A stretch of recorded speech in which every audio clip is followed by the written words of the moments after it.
All right, guys, welcome to episode 3 of Better Body Radio. And today I'm joined by one of the Better Body coaches, our very own Mr. Max Physick. Max, how you doing, sir? Wonderful in isolation, as wonderful as one can be. And yourself? Yeah, all good. It's like we've had these chats already,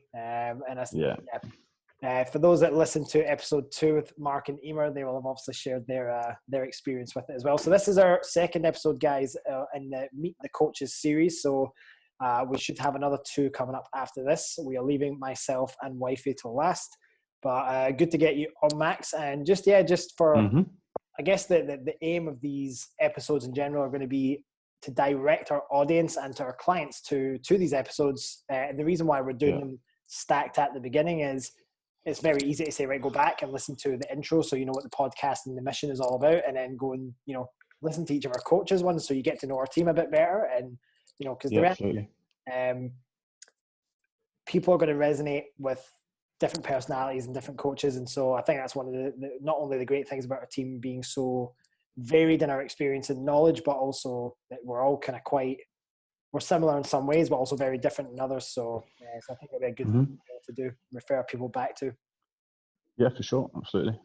Nice. So let's dive right in at the deep end. This is the part where you tell us a bit about your backstory. You tell us kind of where you're from. What your kind of movements have been in terms of potentially how you transitioned from day-to-day life into the fitness industry at some stage. And take it away. So how deep we go? How far back do we roll?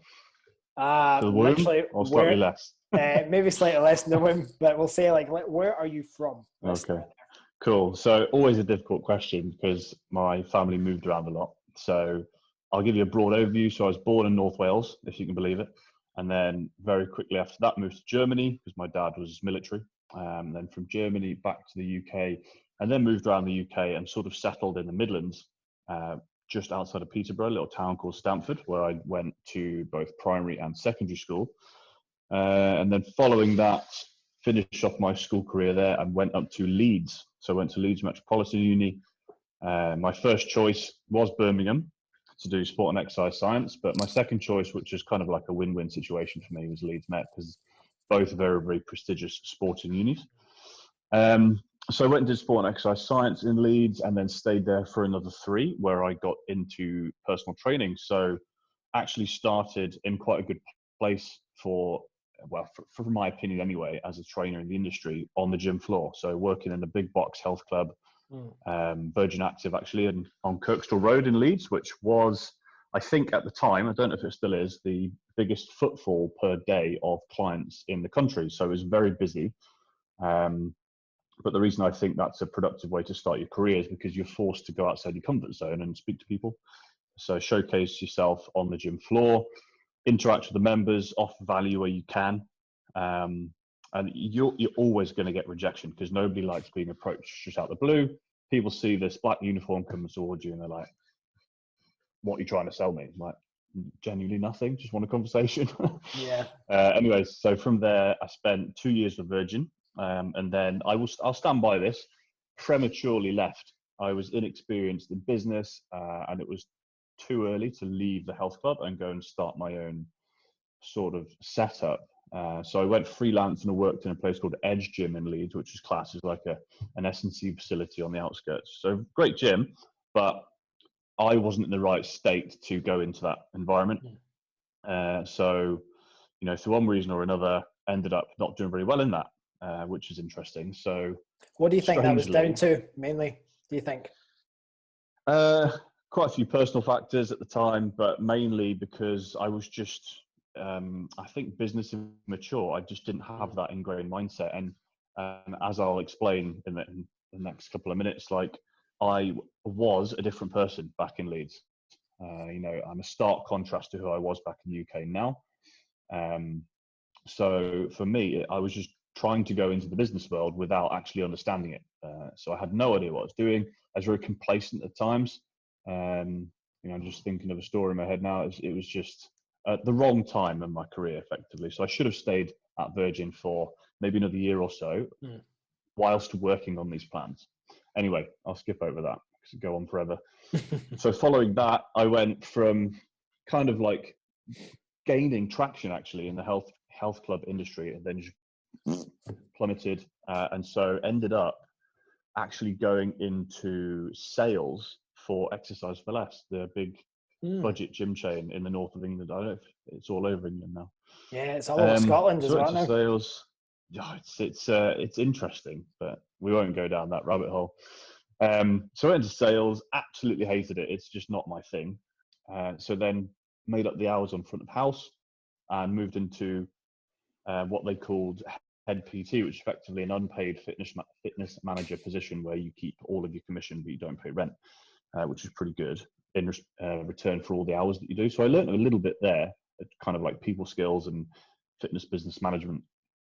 And then from that, I interviewed to move to London for about 6 months. It was taking ages to go into health and fitness manager, I think it was called, for Fitness First. So that was quite an interesting experience. I love London; it's a cool city. So the thought was very attractive to me.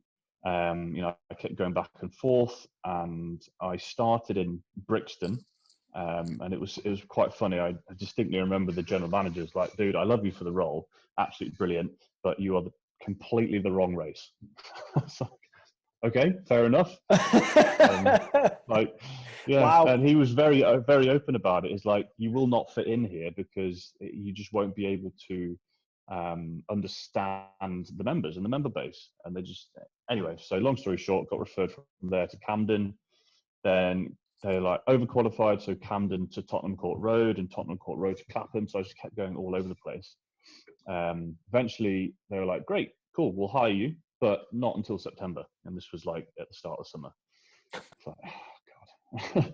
So I, funnily enough, messaged Mr. Jack Graham, one of my good mates from Smart Fitness at the time, said, "Pal, any idea if your gym is hiring?" And within 2 weeks, I was in Dubai, which was awesome. So I thought, you know what have I got to lose? Jack said, "Send me CV and I'll make sure it gets to the right people." Within a couple of weeks, I was here. Fortunately, my parents lived here, so I had the knowledge and experience of Dubai anyway, so it's a very easy move. So that's the kind of progressional route. Going back into how I got into fitness myself, while I was at uni, in fact, I left school, typical school rugby lad, but I just didn't have the training side of things. Just played and then ate. So I was 100. I remember distinctly 103 kilos. I can still picture looking at the scales and seeing 103, and I didn't even know what training was at the time. So I was just quite large. And the driving factor in that was, in my school town, we had 2 sites opposite ends of the town, and we used to walk between them past an M&S. And at M&S was full of Yum Yums, Millionaire Shortbread, Percy Pigs, and every time it was like, yeah, I'll just grab one bag. And before you know it, over a ton. Anyway, so got to uni, and I, funnily enough, did a photo shoot here during some work experience with Jack and some of the other lads from an old school mobile PT company. That was on Oceana Beach. Was it Oceana? Yes, it was. Oceana on the Palm on the beach there. And I just remember all these trainers glistening in the sun, and then this absolute lump at the back, beetroot red, dying. I was like, right, something's got to change. So I got back to Leeds, bought Pavel Tsatsouline's Enter the Kettlebell book, which I actually still have down here, and a 16-kilo kettlebell, and just hammered myself 4 times a week. And then following that, Jack wrote me a program. It was absolutely brilliant. It was completely and utterly wacky, and it was using the sorry, Jack, if you do listen to this, so some proper like functional training, which all we know now just doesn't exist. And yeah, I joined a bodybuilding garage where, when it rained outside, it actually rained more inside, and all the weights were Tipp-Exed on the plates. It was absolutely brilliant. Old school. And then just dove in there, and then fast forward 1 to 2 years, I think, and I hired my first bodybuilding coach, if you will, at the time, who was Jordan Peters. So seeing where he is now, it's like, wow, that was kind of his first entrance into the scene, I imagine, back then. And it was good. It was very good. It was my first introduction to high intensity, low volume or high frequency training. Getting up at 5, going running hill sprints in the rain. There's still something brilliant about that. But JP trained me up for a photo shoot with a fitness clothing company, which was an epic experience. Got in real good nick. And then after that, I kind of just embedded more into the bodybuilding scene, but never became a bodybuilder. That's just how I trained. And I had a lot of influences from that I used with clients.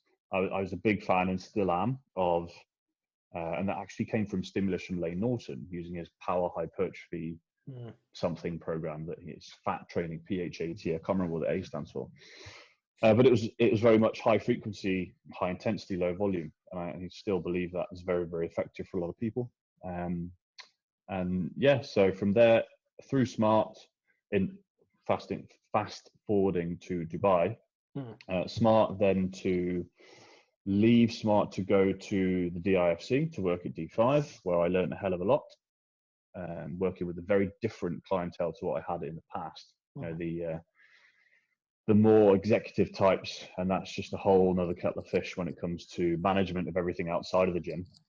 And then from there, where we started working together at Embody, and now we are, well, I suppose now we're not here, because I was going to say now we're here, but we're now stuck inside. But yeah.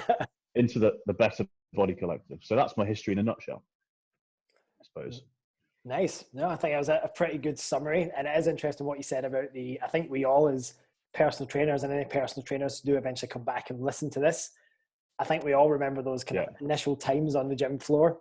And like you say, you felt so guilty going up to people, because you could just see that the moment you walked on the gym floor, it's almost like people are like, oh, there's that personal trainer. But like you said, I think very much. There was the ones though that literally just sat in the cafeteria. I don't know if you had this in your gym, but there was the guys that always just sat in wherever the food area was, and just sat and just ignored everyone. But I was like you. I kind of just was that kind of, I was just happy to speak to people, so I went away and talked to people. And like you say, I think absolutely without that experience, you wouldn't develop that kind of thicker skin as a coach. Of course not. No, and the funny thing is, though, is you do that in the start of your career, but then you get further down the line, and you get to a point where you don't ever really have to do that after a certain stage, because you've built your reputation, you have enough word of mouth. But to be honest, and I don't know if you maybe potentially agree with this, I think a lot of trainers coming into gyms now or studios now are a bit spoiled, because they almost don't have to go through that process of going out your comfort zone. They almost feel like, well, I just want every clients to be handed to me by the facility. I don't want to have to do any of the work for it. Yeah, it's a shame, and I'm in complete agreement. You have to earn your stripes in the trenches at the start of your career, because, and this all happened when you and I were doing this before social media, before Instagram. Yeah, I think Twitter may or may not have been around at the time. But now it's infuriates me, because people becoming, because they have an Instagram page and they put pictures of themselves training on the internet. Like that, excuse my French, don't mean shit. What you've got to do. Sorry, but it's a fact. This is an explicit podcast, so you can swear. There's no problem. Oh really? Okay, R-rated. These entitled wankers. Then. There we go. No, it's I jest, but I'm pretty serious about it. Like people lack that initial industry experience where, like you said, you do develop that thick skin and understand how to work with people. Because at the end of the day, yes, we train people, but I think the underlying fundamental factor in success is getting into people's heads. And you don't do that unless you have the experience yourself. Going on the gym floor, getting out of your comfort zone, speaking to people, going through that, if you will, pipeline to get them on your books. And then you develop that rapport while you do that. But people that literally come through social media just haven't got that ingrained ability and that thought process when approaching things, if that makes sense. Yeah, 100%. I mean, it's funny. I remember, like, I taught group exercise as well, just as a way of trying to interact with the members. So I taught literally spinning, boxercise. I taught a thing called MetaFit. I don't know if you remember that. No, it was like this bodyweight training program. I do remember that. Yeah. So I was in the first group in Scotland that got taught that. So it was literally me and the three Right. instructors in my gym were the only four in Scotland at the time that were running that class, and it was super popular. Just shows you super, super basic. But I also taught aqua aerobics. Oh, I Phil, did. you didn't tell me this. There you go. So I did my aqua aerobics qualification because, listen, I mean, at that time, you're just trying to scramble. Oh. You maybe don't have quite enough clients, and you're just trying to make enough money to get by and bloody pay. So the way I saw it is I taught 2 aqua aerobics classes in the gym I was in, and I used to have to travel to Coatbridge, which was another branch of DW Fitness, to teach another class. Nice. And I got to a point where people often were dropping off or didn't want to turn up. So there was some weeks where I was teaching like 5 aqua aerobics classes, and they were all like maybe, 16 quid each or something like that, or whatever it was. So I was just like, well, listen, I freaking need the money. That's like my petrol money. That pays for my car. Absolutely. But that's the Mate, thing. I've got all the qualifications. Virgin was actually a really good place to start because they offer you all the CPD and it's all included.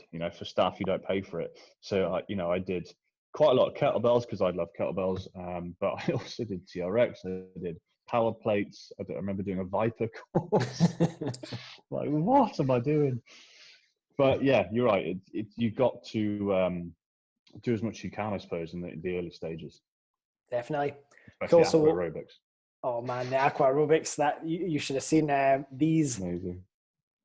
Horny 60, 70-year-old women who haven't obviously maybe not quite been as active in that department in a while. They certainly the heckling was fun. I actually quite enjoyed it. The ladies get to know you, and they're always like coming up to you in the cafe saying, "Oh, how you doing?" And so I mean, to be honest, it was as much as it was super uncomfortable to do. Eventually, it just became kind of, well, you know what? This is something they do to keep active and healthy, and I think that's, as much as we get caught up in strength profiles and optimal training, you got to remember that for some populations, they're just trying to keep moving. So. What you've got to remember as well, and this doesn't go for yourself, but it goes for most trainers, is that like in doing all of this and doing as much as you can, teaching these classes, in those early stages, you are your best business card. And if you are seen interacting with as many different people as possible, you're going to be much more approachable and have a much better image. And that's going to help you so much in speaking to these people. Because like you said, the guys that sit in the cafeteria and don't speak to anybody, and they start approaching people on the gym floor, and they're probably going to be quite good shape, right? Because most trainers will train. And so let's take this jacked, moody prick who's walking up to people, doesn't have that reputation or image of being approachable, and they're just not going to get anywhere. So I think it's really important to even do that. Definitely. So I think I've already asked you like how you got started in the fitness industry. So we've covered that off, but there's a part 2 to that question is, at what point did you kind of realize that at least fitness as a career was the career for you? At what point did you think, right, I know this is kind of what I want to be doing? Good question. Very good question. And an answer straight off the top of my head is I don't know. When I was at school, I was very active and I was actually very good at biology. And I'll always put that down to 1, an ability, and 2, the teacher that I had. So I believe so heavily in teaching as an art form. Anyway, so then went to uni to do sports science because I blended the two, and literally just fell into PT. I can't remember how. I remember doing the qualification in the summer of 2011 and did the 6-week intensive course, and then realized as soon as I got my certificate that I still knew absolutely nothing, and then just started. I literally can't remember a deciding point or a thought process that thought, right, I'm going to do this. I just got into it and then was like, right, well, this is my life. Cool. Yeah, it's funny how that can happen sometimes, right? Like if you don't try to force things will just kind of authentically kind of fall into place. So it's quite interesting how that happens. I remember the point where, to this day, where I had this idea of becoming potentially a personal trainer, but in terms of when I knew this was going to be a career, you're right, I'll be honest, like I was so busy just getting into it and trying to get busy that you don't really even think about, right, this is what I'm going to do as a career. And then all of a sudden, like you say, for us at least, it was 18 months roll by and all of a sudden you're in Dubai and it's a whole new life. Yeah, absolutely. So next question is, what motivates you as a coach? What keeps you motivated as a coach? Well, and it sounds super cheesy and corny, but I genuinely do have a passion of service. So like I get great personal value out of helping people. I know a lot of people say that, but it's a genuine fact. Like I will work with or help anybody regardless of financial return.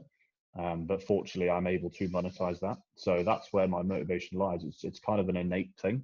I don't have to work on motivating myself to work in terms of coaching. I have to work on motivating myself to train quite a lot, especially now. But yeah, as far as coaching goes, that's just there. I don't need to work on it. What I do to keep it alive is a lot of personal development. So a hell of a lot of reading and research. I like to implement trial and error with things. So especially with programming, and I'll always be very transparent with this. Programming and program design is one of my weaknesses. So I work heavily on that, using different methods from different people. Big fan of the phrase that success leaves clues. So I will use methodologies, structure, theory from, for example, and I'll give credit here where credit's due to Mr. Eugene Teo from that seminar that we did. He kind of opened my eyes to this thought process where, for example, who's got the biggest traps and the biggest delts? That's going to be your gymnasts and your Olympic lifters, because they spend so much time doing that, that pulling or vertical pulling movement and overhead stability movements and all these kind of things. So I used a lot of influences from areas within the industry that offer clues as to how they've got to where they are, if that makes sense. Yep. So yeah, just a very long-winded way of saying that I like to experiment. I like to use influences from the industry as a whole, because at the end of the day, we are all in this to help people. So if we cannot share ideas, then we've lost. For sure. I just wanted to touch on the point you made about authenticity, because I think it's one of the, I mean, there's many buzzwords in the fitness industry nowadays, and there's this idea of trying to be, authentic and everything else. But I think, to be honest, there's a lot of people that like to say they're authentic, but they're not really that authentic. And I think I heard this described. I was watching one of the Fitness Unfiltered episodes last night. Like, they're doing the weekend for UNICEF and stuff. Yeah. And it was essentially, it was a seminar with Paul Moore and a couple of the other guys. I had James Smith on there, and so they were there was a thing that came up about authenticity, and Paul Mort hit it like right on the head. It's like, see, the thing about being authentic, you shouldn't have to try to be authentic.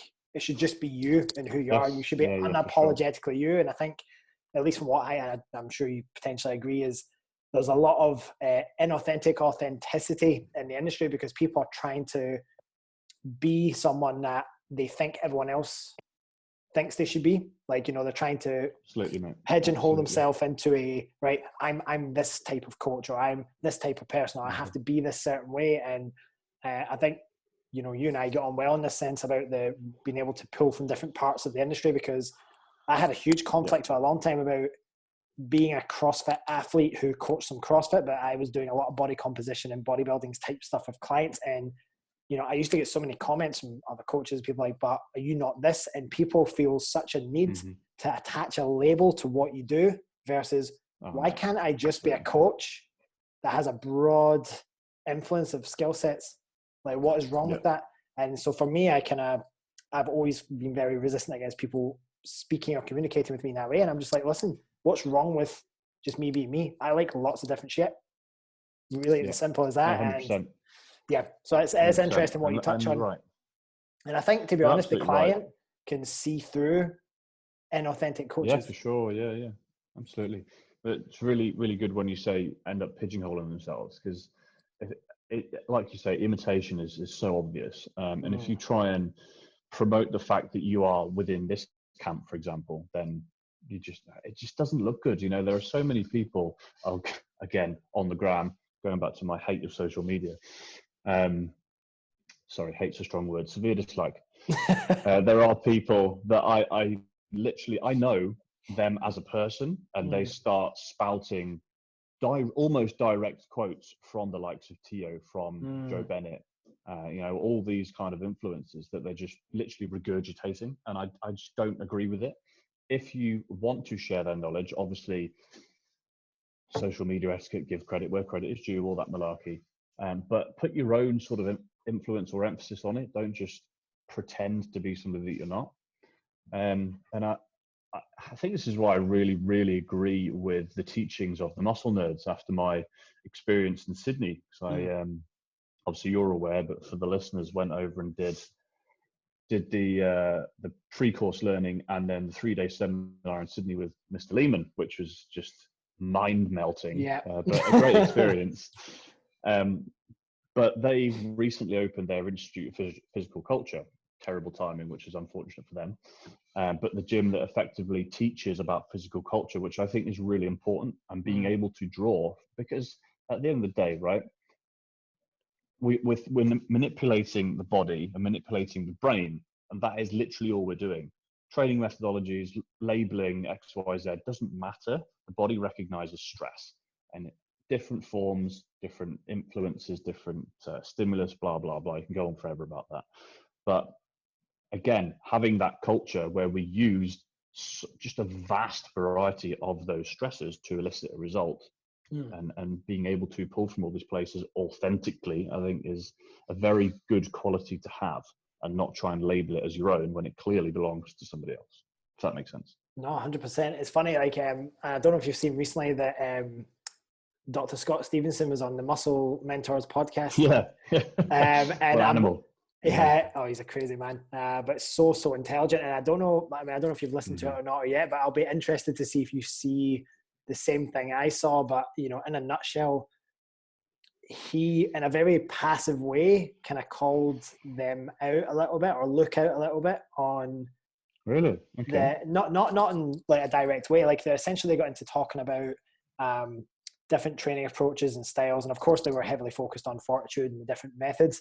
But Dr. Scott Stevenson got into a discussion around novelty and the importance of novelty in training. And of course, Brad Schoenfeld has done some really good research recently showing that novelty is actually is definitely a variable that can create an effective stimulus, right? And so he kind of discussed this idea of, and you know, I know this from following Cal's programs, from like being coached by Cal, and you know, and seeing how those guys work. And obviously, it's this idea of following a lot of consistent movements for a long period of time, which you and I will both agree that certainly for your meat, as Joe Bennett, the hypertrophy coach, would call them, your meat and taters kind of movements, they should be logbooks, progress, and everything else. But I genuinely feel that, you know, a lot of the niggles and stuff I started to pick up, especially on my knees and things, that was because I was actually just constantly hammering the same movement pattern all the time. Whereas when I was back in the days doing CrossFit and I was exposed to so much variety, my joints and my mobility was absolutely brilliant, and I had a much more rounded, quote unquote, base of fitness. And so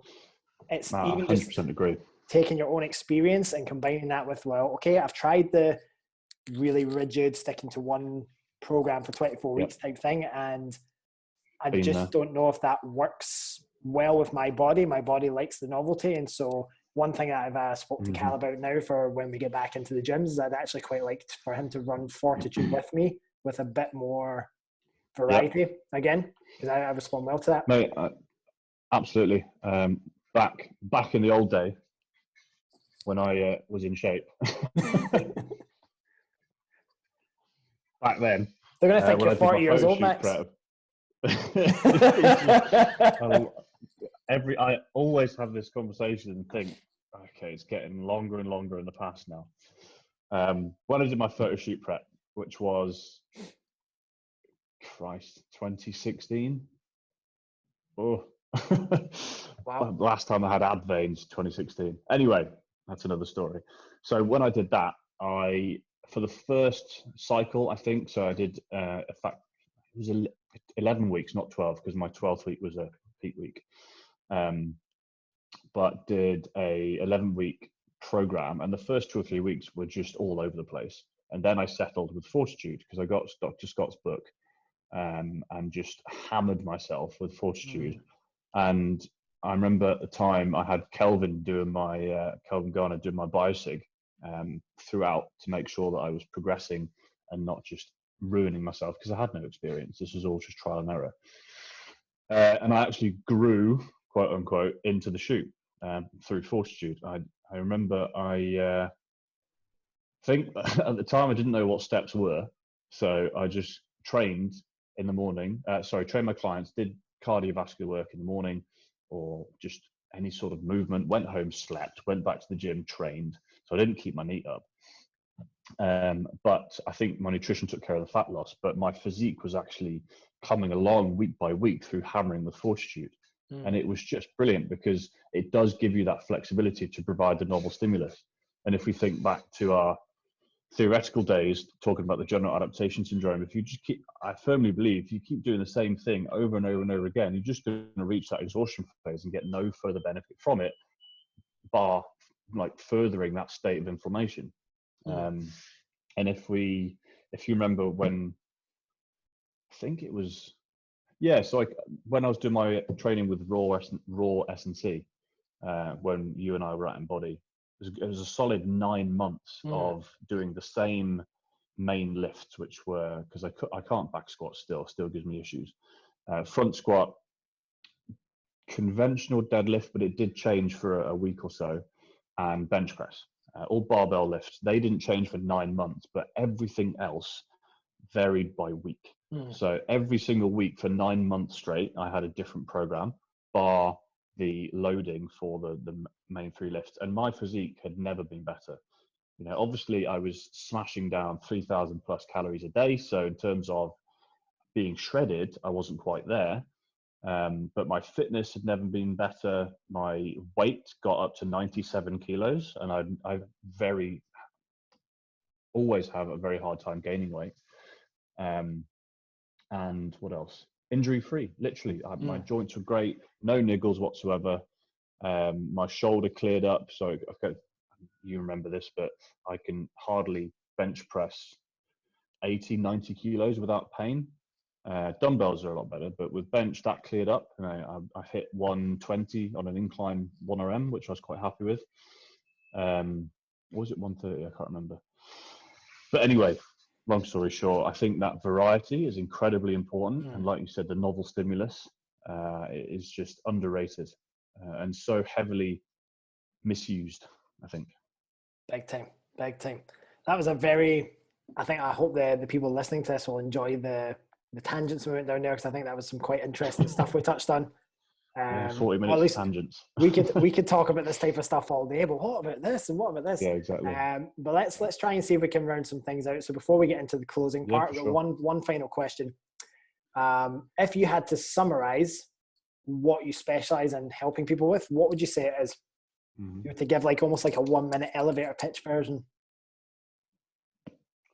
Probably a term that I've coined, I suppose, is systemic intelligence. It's a meat for you right there. So it's gaining the self-awareness and the understanding of your body as a closed system, is what goes on under the hood, and being able to not necessarily harness it, but to understand it and to make use of certain things. So understanding that training is applying stimulus to elicit a change. Nutrition is pretty much 99% of what you want to achieve. Everything outside of that is still vitally important, like sleep. What are the effects of losing sleep? What are the effects of, let's say, an increase in a resting heart rate or an increase in blood pressure? What does that tell you? Being able to understand the language that your body uses on a daily basis to then protect, I guess, your normal function. As my book recently talked about, we don't necessarily want to be boosting the immune system. We want to be supporting normal function. So being able to understand systems, I think, and having, like I said, the intelligence to manipulate, track, understand, and then use to your advantage, I think is very impactful. So that's what I try to empower my clients with as much as I can, and to ingrain that from day one. Because again, going back to that, getting inside clients' heads and giving them the tools on a fundamental basis to then apply all of your other things on top. I think that's the secret to long-term success. That's brilliant. You need to get that put on a t-shirt, that Systemic Intelligence 101. Absolutely, yeah. So finally, before we close out, what maybe a lot of people wouldn't have known about you, and it's not something you mentioned in your intro, which I'm actually surprised at, is Right. Maybe tell everyone what you like to do outside of coaching, outside of the gym. Obviously, I know that you're an avid rugby enthusiast, and also you were obviously kind of still playing until all of this this nonsense happened. So maybe just tell everyone a bit about what kind of makes you tick outside of the gym environment. Ooh. Okay, so obviously rugby is a big part of my life, purely because, one, it's a sport which I've grown up with, and two, what I love about it is that we spend 99% of our lives looking after other people and thinking and analysing and understanding and coaching and educating, all this kind of malarkey. When I go to training, I'm there for 90 minutes, 2 hours. I see all my pals, and sometimes we've got 40, 50 people at training, and we're just battered for 90 minutes where I don't have to think. I just follow orders. And then we've got that competitive Friday mornings where we play, so you have all of the adrenaline, all of the testosterone and everything surrounding competition. Won't talk about the 40-degree heat and the colour of my face afterwards, but there's that. So rugby is a big part of it. But for me, I like the, how do I put it? I don't want to say extreme sports, but along those lines. So grew up skating. So I have 4 skateboards, two longboards and a little cruiser, and a little trick deck, which I fly around on. Absolutely love snowboarding. Done that for a very long time. Used to be ski rep back in the day. Nature, I think. I absolutely adore travel, and I'm itching to get back to Sri Lanka as soon as I can, but that's probably not going to happen for a very long time. 2020, probably not. Let's see. We won't go down that. No. But yeah, so, being active as much as possible. I think that covers it. Yeah. Solid. Yeah. Quite a lot of just weird things to get up to. But travel's a big one. I think a lot of people probably relate to that at the moment. People who inherently like to move around and like to see different things. Those people are definitely struggling at this point in time, and there's an itch waiting to be scratched, I think. Cool. Max, 100%. Thanks for giving us so much of your time today. And of course, we're going to have you back on at some stage, whether it be to talk about a particular subject or even if it's potentially even hosting a guest on the podcast, but we'll be sure that the listeners will be hearing more of you at some stage. So thanks again. In terms of, before we wrap up, where can people find you? Yeah.